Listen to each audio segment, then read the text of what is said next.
নির্বাচন পরবর্তী সহিংসতার প্রতিবাদে রাজধানীতে বিক্ষোভ করছেন এনসিপি নেতাকর্মীরা।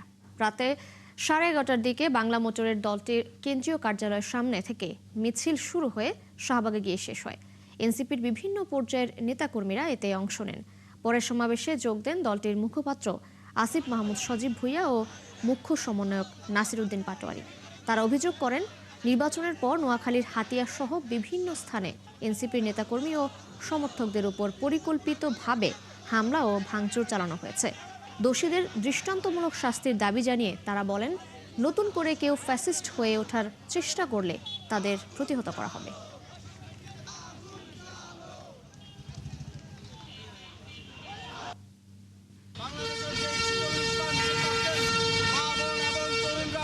ভোট দেয়নি, আগামীর বাংলাদেশে তাদেরকে বাদ দিয়ে বাংলাদেশ বিনির্মাণ করা সম্ভব নয়। আপনারা যদি তাদেরকে বঞ্চিত রেখে তাদেরকে দমন পীড়নের মাধ্যমে তাদের বাড়িঘরে হামলা করে, আগুন দিয়ে তাদের দোকানপাটে হামলা করে, তাদেরকে চাকরিচ্যুত করে বাংলাদেশে আবারও মাফিয়াতন্ত্র, আবারও ফ্যাসিবাদতন্ত্র কায়েম করতে চান, তাহলে আপনাদের সামনে শেখ হাসিনার উদাহরণ জল জল করে জ্বলছে।